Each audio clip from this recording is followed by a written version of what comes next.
Hello and welcome to an updated edition of Your Daily Detroit.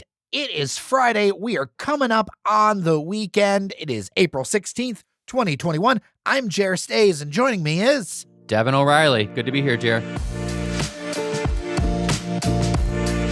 There are a ton of stories happening around town. This whole last week, we've covered a lot of COVID stuff. It is an important story, but there is so much more to talk about, and I kind of want to dive into it. And let's start with some development. I love to talk this stuff, Jer. Talk development to me. Well, first up, there's a $20 million project to transform an old auto plant and recycling center into a make-live artist community. The people behind Recycle Here and the Lincoln Street Art Park are working to make happen Dream Troit, which is a fun little name to put together. Catchy. I'll tell you, those Lincoln Art Park people are just so creative. Yeah, I mean, they do a really good job on kind of the art park stuff. This is a foray into development and housing for them, which will be really interesting to see how it goes. Reading this about this project, Jer, very interested. Usually when projects come out, they throw out the kind of how many units will be affordable and whatnot. And usually it's somewhere in the 15 to 20% because that's what they're required to do. But we have 58 of 81 units that will be affordable housing. So over 50% and 21% of them at deeply affordable rates, which I'm not sure exactly what that means, but I'm hoping that's like 50% or more. But that's great to hear. That is a higher number of affordable housing than I have seen in any development recently. And remember, affordable housing is tied to the median income of the region. So deeply affordable is going to be much closer to what artists and other median incomes in the city of Detroit can afford. When we talk about affordable housing, it's kind of got very technical nomenclature. And so this deeply affordable level is pretty cool. Also cool, nearly 40,000 square feet of retail and commercial space. 17 of the units will be for at or below 50% of the median area income, which is going to be right in that sweet spot for where City of Detroit residents are. It's a good combination of a great development with their hearts in the right place, and they're marketing it to the artist community, and it looks like that'll be something that community will be able to kind of afford and use in their space. It kind of reminds me a little bit of Art Space, which is a national organization. We've got one in Dearborn, Michigan, on the East End in the old City Hall building, but that also kind of a similar concept in the sense that it's a for artist space that has deeply affordable rates for artists who want to make their homes there. It's worked out really well, and I think this will work out really well too. Back to this project, Dream Troit in Detroit. First off, Matt Naimi has just been somebody who's been integral to the community for so long, especially with his Recycle Here projects, Green Living Science. These apartments, they're going to have 13-foot ceilings, industrial windows, and they're going to have loft units, 1 bedrooms, 2 bedrooms, studios, and studios with communal kitchen. Another bit about this, Devin, is that it's a historic property. It was built in 1908 for the Warren Motor Car Company, but was soon taken over by Henry Leland and served as the first Lincoln Motor Factory in 1917. I love that history. Over 100-year-old building, the first Lincoln Motor Car Factory. Just great history here. Also, Jared, it seems like it's going to serve as the test site for the City of Detroit's 24-hour economy initiative. Shout out to Adrian Tonone. He is the genius behind the whole 24-hour economy initiative. It's just really, really cool thing that's taking elements from European cities and creating this 24-hour economy. And they've been talking about it for a while. And I'm really happy to see that this is going to be a test site for that, which will be awesome. Well, let's move to the near east side of Detroit, right around Lafayette Park. We have more details now about that Rivertown Market that we have discussed. It was a few months ago that we mentioned this the first time. This has taken a while to kind of come to fruition, but of course, when you have this many big moving parts, it's going to happen like that. But, Meyer announced that Detroit native Marcus Relaford will lead the Rivertown Market. It's going to have some great tenants. Patricia Pierogi, Ma Cohen's. It's going to have Great Lakes Coffee. Mudgie's Deli is going to have their second Detroit location here. So I know that's going to be kind of a calling card for a lot of people. Great Lakes Coffee has become such a well-known name. This is going to be, an urban Meijer store. It'll have all sorts of food, alcohol, really a little bit of everything. A 24-foot wide by 14-foot tall liquor wall with rolling ladder. Sounds like I'm never going to be able to pull you out of this place, Devin. That's something I haven't seen before in Detroit. I don't know. If there's somewhere that has it, please let me know. I know that Royce has a great wine wall, but this liquor wall is very intriguing, so I will be there opening day. I have been driving by the construction site for a while. It is built right up to the street. I will say I am disappointed that the apartment component didn't happen. And we talked to Dennis Archer Jr., who's part of this project, about why it didn't happen on the show. So I thought it was interesting that this project didn't get built with apartments on top. Well, Jared, it goes back to our conversation that we always have, that pent-up demand. There's a lot of condos and a lot of apartments online, but again, it's that price point, Jared, right? I mean, people want to move here, but they're thinking of the Detroit of old where they could get a $1,200 apartment, and those days, for the most part, don't exist, especially in up-and-coming areas like a Rivertown.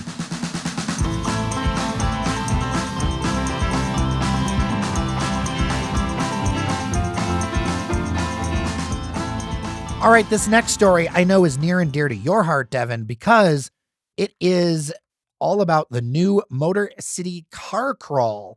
I'm not exactly sure what this is. Could you walk me through it? This car crawl is a fantastic idea. I'm just really excited that something like this is coming to downtown in light of the fact that we're not going to have that auto show again. So it's going to activate downtown. It's going to take place at 6 parks throughout the city. It's going to take place August 5th through August 8th. They are working with the Downtown Detroit Partnership. They're raising funds for local charities. Boys and Girls Club of Southeastern Michigan, the Judson Center are two extremely worthy charities. And it's going to be cars, food trucks, really kind of a festival type of atmosphere. They're going to get the businesses involved. It's going to just really, really be a great boon for the city and something that's really needed. It's good for tourism. It's good for business. It's good to just bring people back downtown. And I hope that by that time, everyone's able to do this safely. Downtown Detroit in summertime is just beautiful. It really is. And I think, again, it's this dream deferred that we had with the summer auto show.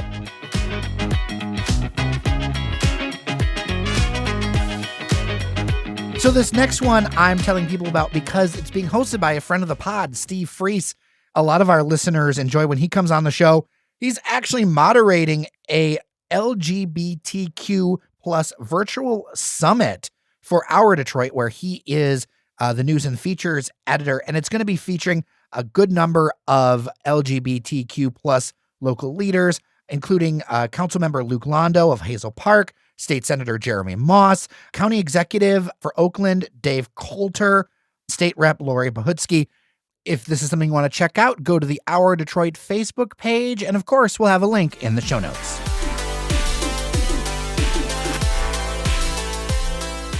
A name brand barcade is making progress in Midtown. It's looking pretty good. They've put up some pictures of some mural work from painter Klaus on Instagram. This is coming together in a part of town that you travel a lot in, Devin. Yeah, I guess we'll call it the Selden Corridor, for lack of a better name, kind of the South Midtown. This is really exciting. There's a lot going on in this area. Condado, Smith & Co. is over there, She-Wolf, the old venerable old Miami. But the barcade looks like it's coming together. They've been posting a lot on social media. I mean, as an older millennial, they're really scratching me where I itch with some of the video games that they're kind of like sneak previewing. They've got like X-Men, Daytona Racing, Street Fighter, NFL Blitz, NBA Jam, all the favorites if you were, a mid-90s kid going to arcades. This looks awesome. I'm pumped for it. It's interesting. The location looked like also where Nain Rouge Brewing was going. So I'm really not sure. We'll have to dig a little bit more. I'll have to put on our detective hats, Jared, because I know Nain Rouge Brewing was talking about going to, I think, that exact space. So I don't know if they're sharing or if Smith & Co. is involved in kind of giving some space. But, we'll look more into that. There's so much happening in the Cass Corridor. In fact, the Cass Corridor is kind of big that I understand why you're kind of separating it out into individual areas, because it is a little bit of a hike if you were to walk from this barcade or Selden Standard all the way up to, say, the old Miami. I mean, I'll do it, or I'll bike it. That's not a bad walk, Jared. Now, if you were going up the Cass Corridor to Temple Bar, that's a little bit of a hike. Shout out to Temple Bar. We lost a friend of the pod, Dave Phillips, the other week, and Temple Bar is where we would always meet up. And I remember back in the day when George was behind the bar, and Larry Love too, great. But man, so many good dive bar memories. And I love the duality of Temple Bar, where you can have the dance floor, but then also the dive bar depending on the night. I really appreciate that. Temple Bar is open. The door is open. Wander in there. Doesn't matter if you're the only person in there. There's somebody to serve you a drink. That's a true calling card of a dive bar, and there's too few of those left. Well, next up, Huddle Soft Serve has a guest that they are highlighting, and he is bringing ube flavored custard, which is a Filipino purple yam. And this is from a guy named Jonathan Peregrino.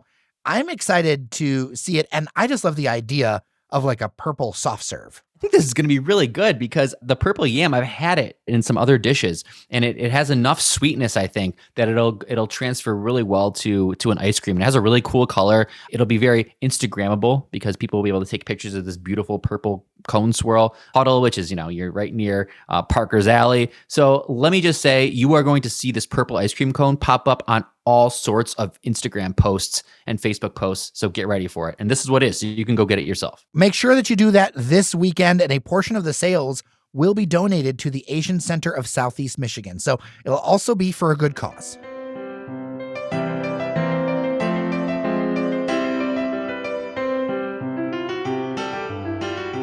Devin, one of my favorite places in Metro Detroit is Greenfield Village, and it is reopening this weekend. This is exciting, Jer. Greenfield Village and I go way, way back. Fun fact, I went to high school at the Greenfield Village and the Henry Ford, so I know this entire area all too well. No way, dude. No way. Let me tell you why no way. You won't believe this. My dad graduated in the last class of the Edison Institute in the early 1950s. His high school graduation photo is in front of the church there in Greenfield Village. So there was a school there before it was Henry Ford Academy? Yeah, it was actually something put together by Clara Ford. It was all about teaching you how to work with your hands and how to be practical in how you build things and do things and live your life. It was a really special kind of thing that was a pet project of Henry Ford's wife. It was something that was a unique place, and my dad always spoke highly of it. I just thought I'd share with you that we have that weird connection. That's pretty awesome. Yes, it was a very unique high school experience. I can say that. I've got a ton of things to say on it. If someone runs into me and wants to buy me a drink and ask me about going to school at Greenfield Village, I have got stories for you, let me tell you. But no, it was very cool. Just to date myself, Jer, when I went there, it was considered a technology school. And one of the big selling points is when you were a junior and senior, you got your own laptop. And that was huge to have a laptop computer that you could bring to class. I've got two favorite things at Greenfield Village. One I know is there. One I'm not sure with COVID's going to happen, but I hope it does. Number one, of course, I'm a big fan of the Wright Bicycle Shop because I'm a bicycle nerd. Sure. Anyone knows me, sees me around on my Detroit Bikes bike. I'm a bike nerd. The second thing, and it usually happens on my birthday weekend, is old-time baseball from the 1880s. Yes, the La-Di-Das. Yes, the La-Di-Das. I love to go check that out for a couple hours out there, put out a picnic blanket or whatever, and enjoy the sights. 1880s baseball, if people don't know, the pitcher is supposed to help the batter hit the ball. You don't use gloves. It's a whole new thing. Like it is just a blast. The crowd gets involved because there's no barriers between the stands. There's no, bleachers or anything. You're just kind of sitting on the lawn there. It's great. And they have a beer cart there. They did have a beer cart there. You could go grab some beers and watch some baseball on a nice afternoon in the summer at Greenfield Village. You're right. That was fantastic. So what's your favorite place to visit there? Well, first I got to say, because I feel like not as many people realize that Henry Ford Village has the Lincoln Chair. And they just came up on the anniversary of it. It's got the Lincoln Chair, which is like a American just icon. And most people would think it's in the Smithsonian in Washington. No, we've got it at the Henry Ford, and we've got the Kennedy car. So two huge pieces of Americana you can go check out there. They always have rotating exhibits, so they've always got something really cool to check out. The Dymaxion house was one of my favorites. It was kind of a forward-thinking vision of what the home life could look like. It almost is like a pod. It's really cool. Go check it out. I mean, there's so much stuff there. You almost maybe 2 days out of it. 1 day at the museum, 1 day at the village. For sure. And I will remind folks, just in case you don't know, they do an amazing job with restored vehicles, including the old Model Ts, which are just fun to ride. They do the horse-drawn carriages. Yeah, the omnibuses. And then I just assume everybody knows this, but I realize every time I assume everyone knows something, I'm wrong. They have the Rosa Parks bus, which is such a national treasure. That's another one. Absolutely. Another piece of Americana. They've got some really, they take a back seat, no pun intended, to nobody when it comes to the artifacts and really just slices of Americana and really just important pieces of history. The George Washington Carver House, the Thomas Edison lab that you can walk through, and they're allowing that. They didn't allow that last year, but it's restored to immaculate detail. I know the story. I mean, again, I could go on, but I remember the story that Henry Ford, when he took apart and rebuilt the Edison lab, he brought Thomas Edison, who was still alive at that point, brought him to the lab and had him look at it and say yes, this is exactly how my lab looks. So this is Thomas Edison approved. Exactly how his lab looked. It's incredible, the attention to detail. Devin, I think it's clear we're going to have to do a few episodes of the podcast out of Greenfield Village. Sounds good. My neck of the woods. We got to find a way to do this. Let's make it happen.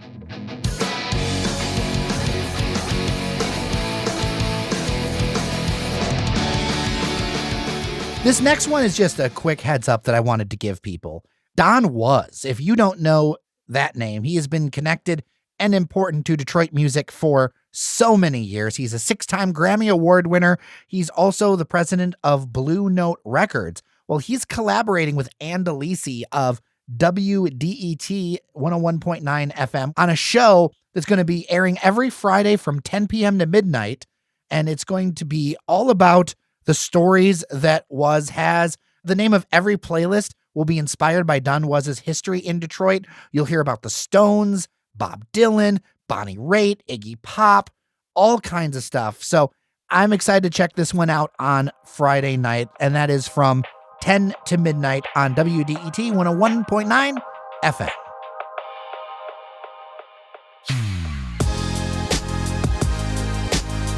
All right, Devin, we are done for today. Thank you so much for hanging out with me, man. Oh, it was great to be here, Jerry. We had some great topics and some really good conversation.